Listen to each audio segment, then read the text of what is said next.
Menawi palungguhan iki aku nyuwun dawuh, iki mau wose piye Wandrawati? Antasena. Piye?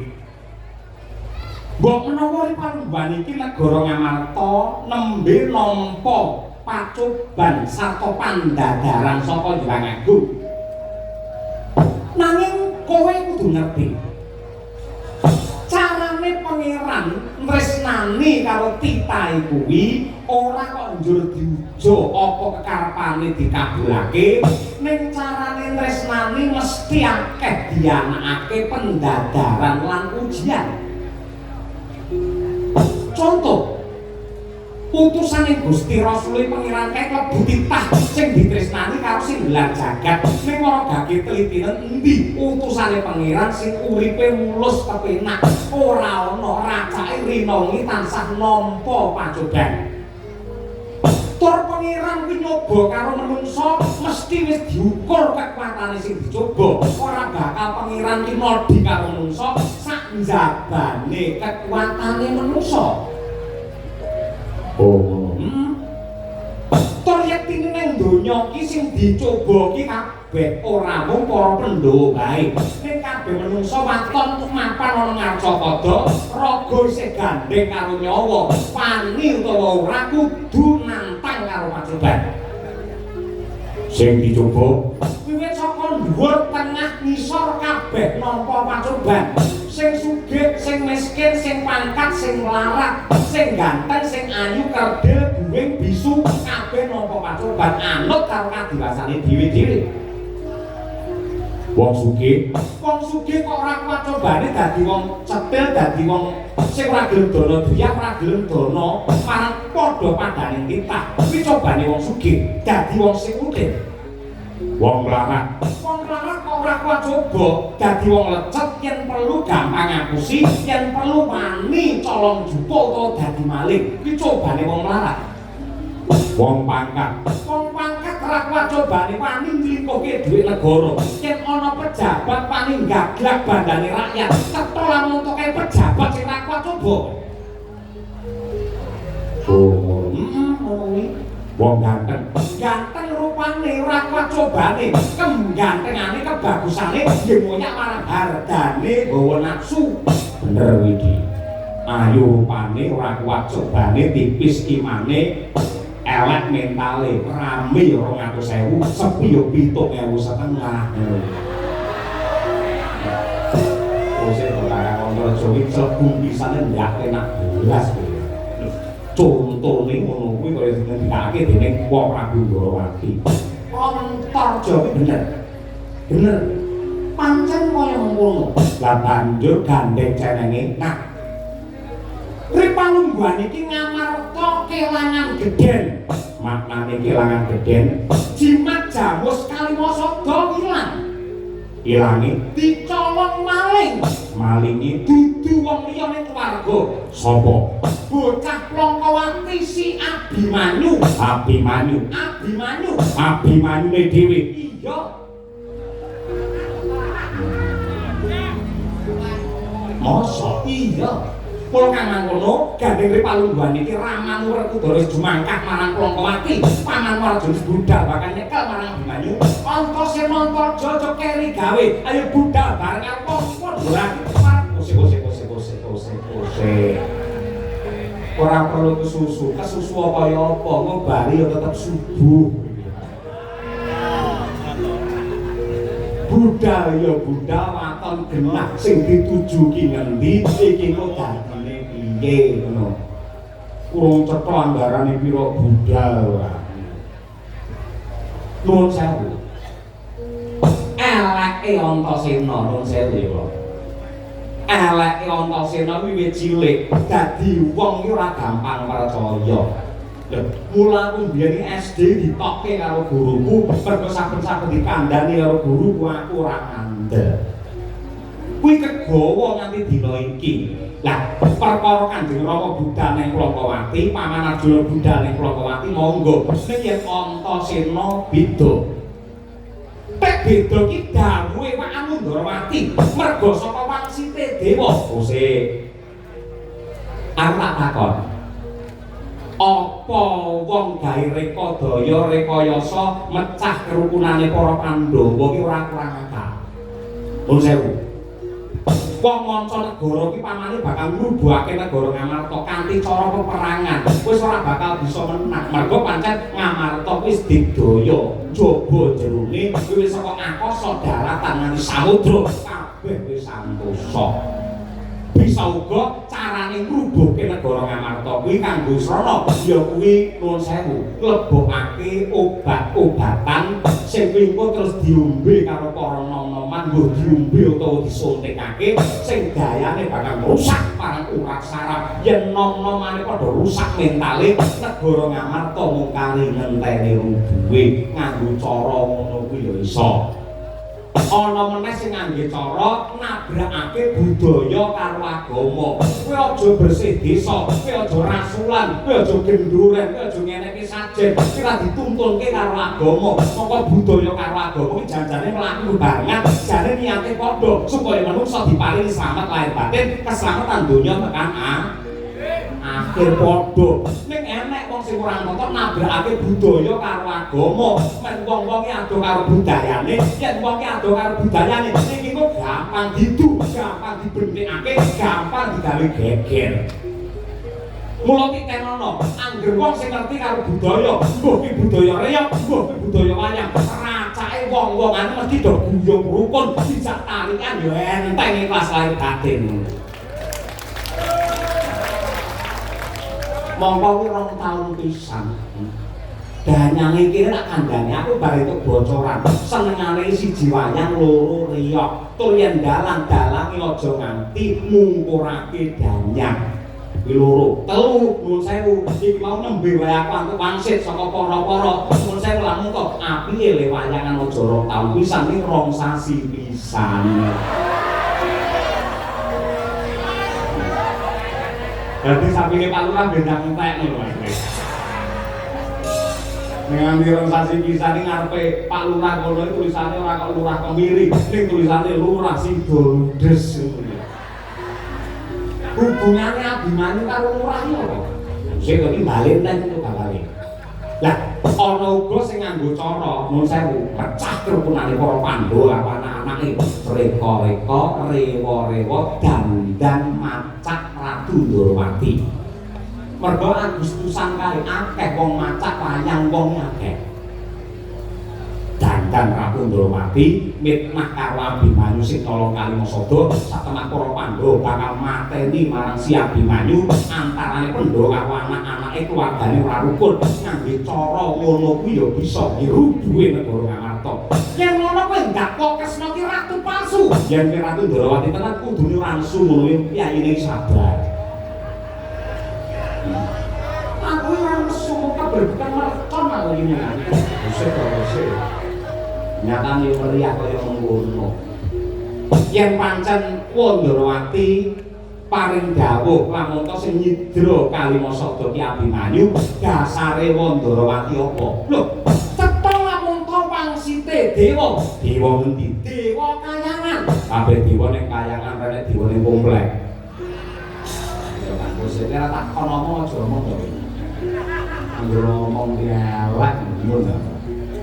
Dewa kayangane apa Kukulun Bathara Guru Suralaya, apa Kaindran Bathara Indra, apa Argadalna Bathara Brahma. Suralaya sapa? Bathara Guru paring dawuh piye marang Wa Kresna. Panjenengane paring dawuh lamun sing nyolong Kalimasada ora ana liya kejaba si Abimanyu. Yen pancen kaya mengkono dina iki Wa Kresna tak aturi jagongan karo Kakang Angkarja. Lho, lah kowe bakal menyang endi? Aku nyuwun pamit bakal munggah kayangan Suralaya. Perlune ketemu karo Bathara Guru. Yen wis ketemu, aku bakal takon karo Bathara Guru apa pancen Bathara Guru paring dawuh ngono tenan lamun to sing nyolong Kalimasada Abimanyu marang Wa Kresna.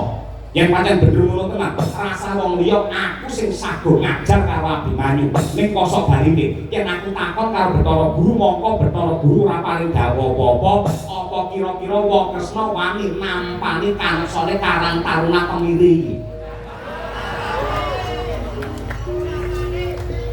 Kowe bakal munggah kayangan. Munggah kayangan. Ketemu Bathara Guru. Oleh munggah kayangan besok kapan? Dina iki uga. Kula tekan ing kayangan ora bakal Bathara Guru sebabe. Mergo Bathara Guru dina ki nyinem ning Tlaga Ngebleng. Kan, posisi kan. Oke. Suwi ora posisi. Ayo, posisi ya ngono. Ambil macam-macam. Ambil niko-niko. Ilang toto kramamu. Ngopo kowe? Napa-napa. Karena temaku. Kok ngertos ayang-ayangmu kok ngarep ketok. Lho, ayo budal ngono sira. Wis. Men cetha men gamblang men atiku ki ora ragu-ragu. Jane panjenenganmu kagungan jejuluk Sri Bathara Kresna. Maknane Kresna ki apa? Mergo sosok ning pawiyatan sekolah ki ana pitakon sing kaya ngono kuwi, sing bocah ora iso njawab wong tuane ya bingung. Kresna ki tegese apa? Kresna. Yo. Kresna. Yo. Kresna, kres kuwi landhep, no kuwi padang. Kres nek landhep apa bangsane cilet, gunting, pemes lan sak piturute. Aku ora ngerti mergo ki jarene wong, aja jarene wong sing kagungan asma Kresna paduka jarene wong karepe piye? Suwek brok ae wis. Lho sik kan, lho sik. Paduka kudune kagungan asma Ratu Ndrawati Sri Bathara Kresna, kudune tanggung jawab sak utuhe. Sak ngertiku manut buku sing tak waca. Kresna ki tegese ireng. Yen ireng-ireng cemani Sutya Indra Kila. Ireng iki saka kulit daging getih nganti tekan balung sumsume.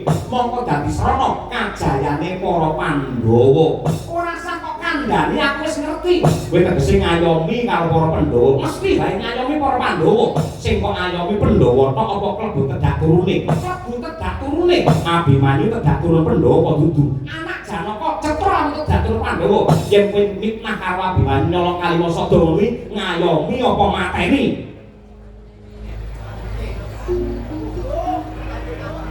Ora lho kok. Ampun arambeku. Yo piye? Wis ngene wae. Tinimbang aku malah suwi malah pekewo karo Ndrawati. Yen pancen Paduka ki Kresna sejati, endi cakramu, endi kembang wijaya kusumamu? Manging priya mangu mangumpung kanduan rimang lerena tanpa kanin yen pantulus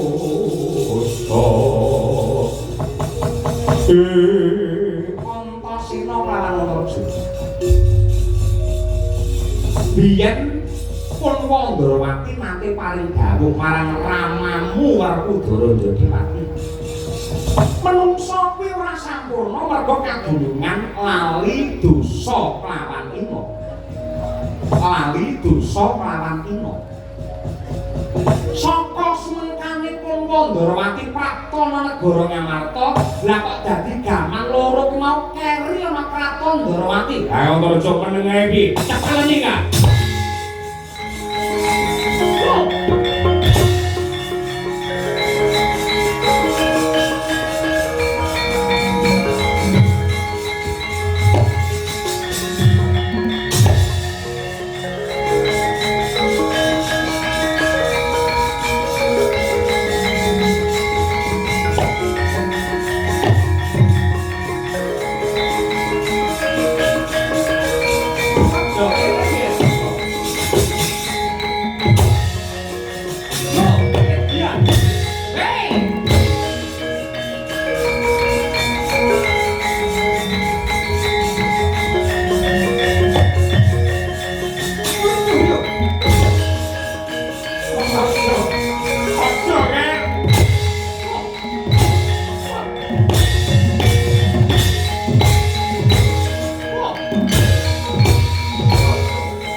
tangkep. Ora patut babar pisan. Swata ora iso nampa kanyatane. Bapakku Sukolima jaluk bali. Ora balekake wong Amarta ora arek kabeh kowe.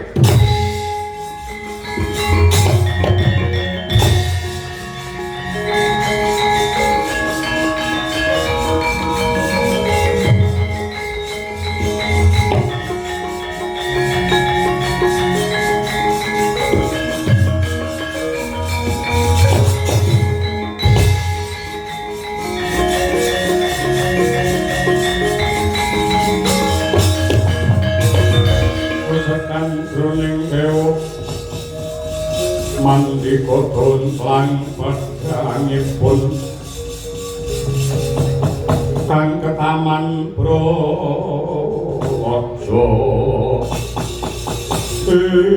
Patih Ngamarta tambak Gyageng dasar Pranyata Bambang Aswa Suta Utama Aswa pijaran Suta ki anak utama ki apik ki anak jiaran sing apik lambemu kowe nyimpang ngiwa utawa nengen bapak kok jaluk balak gawa kondur marang Sukolima kowe tak wene bocoran bapakmu enteng-entengi 20 taun yen pancen kowe tresna karo pakmu kowe baliya ning Sukolima cawisna daharan senengane pakmu apa unjukan senengane pakmu apa rokoke apa kirimen ning tahanan negara Ngamarta lambemu bapakku ki pendhita Palandira dikleboke pakmu jarane karepe piye aku wis niteni bolak-balik ngaku pendhita ngaku brahmana ngaku kiai pisan yen ambyur ana jagat politik mesti ora kajet kaya pakmu bapakku jaluk ulungake bareng karo jebole diadaku piye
Sedang dilongan